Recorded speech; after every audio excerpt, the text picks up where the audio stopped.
Hi there. The cost of living is a big and humongous topic. So let us start by demystifying the high cost of gasoline first and use the knowledge gained to tackle the high food costs in Canada. Many years ago, I was testing and commissioning a billion-dollar rapid transit system with many public stations to ensure that the new train system was safe to operate from opening day onwards. At the maintenance yard, I had an interesting chat with a colleague who was an analyst in title and position. He used to work for some rich American oil tycoons, and he asked me an interesting question.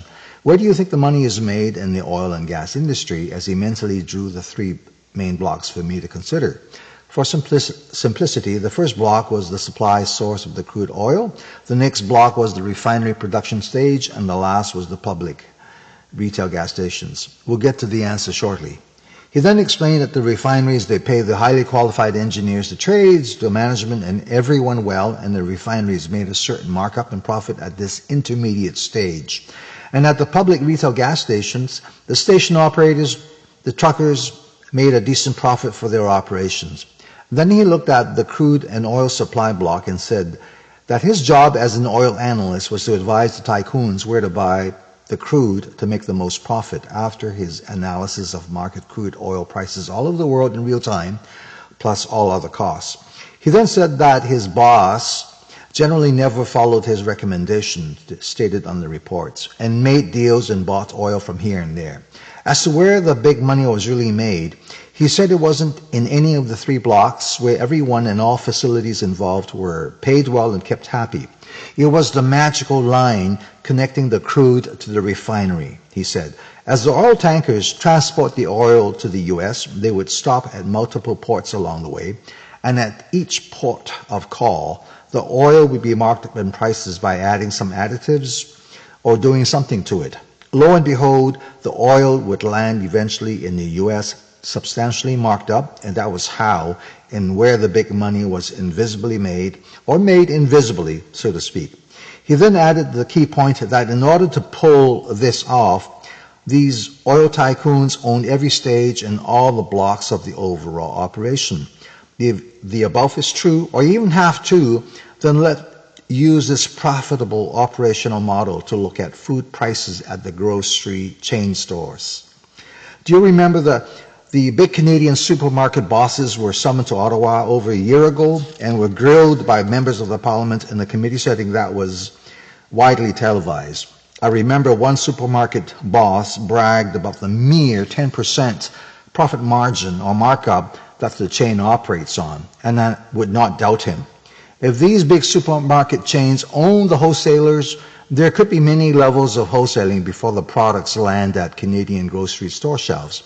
Akin to the oil and gas operational model, the food items can be marked up substantially even before their arrival into Canada. How are you going to police or dig up these hidden lengthy trails? Within Canada, there could also be some stages of wholesaling and profit-taking before the goods end up on the retail shelves.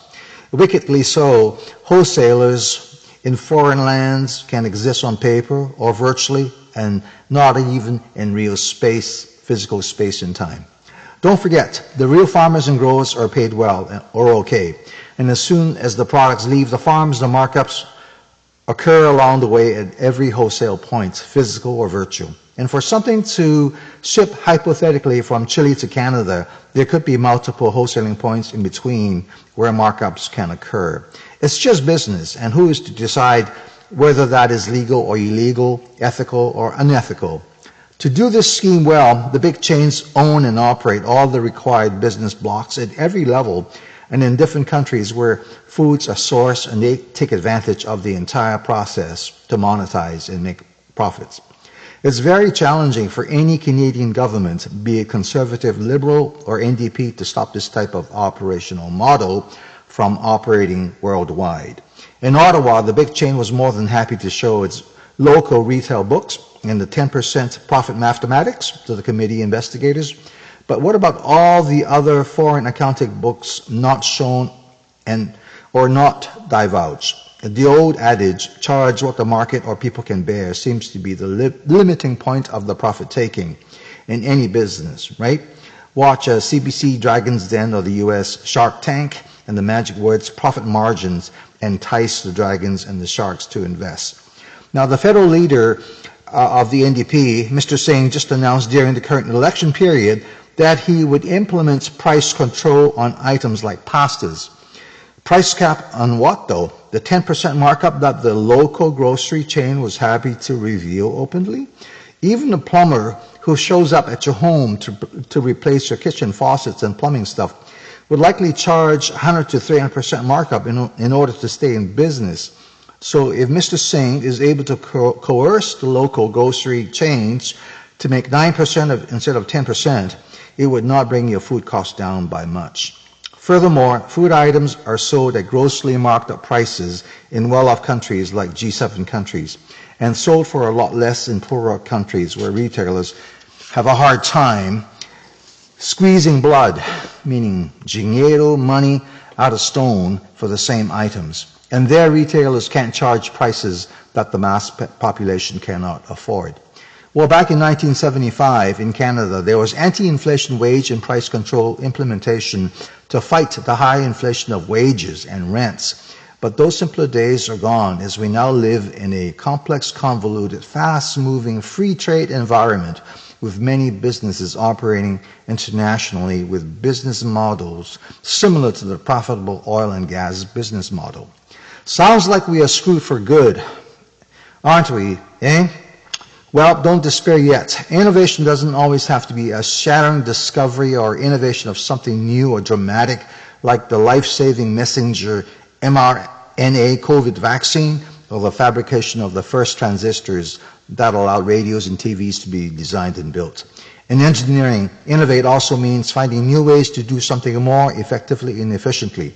I do not want to discard the notion of price control of basic food items yet, because we Canadians can demand our Canadian government to view and classify a large basket of food items as essential to our national security, and create legislations to control and regulate the import and entry prices of select food items. This is the innovation and new thinking that we Canadians need to explore from today onwards.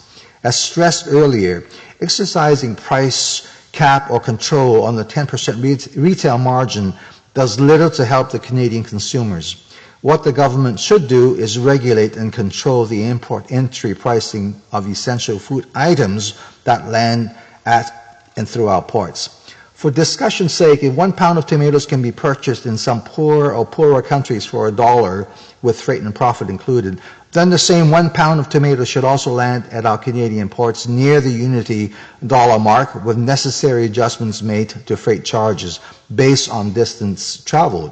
Upon arrival, it is much easier to track and audit the markups within Canada when the tomatoes travel from local wholesalers to the grocery stores. Via legislation, we should prohibit the food items from passing through too many layers of wholesalers. And hopefully the import price and the retail price of the tomatoes can be price capped and confined to a reasonable range.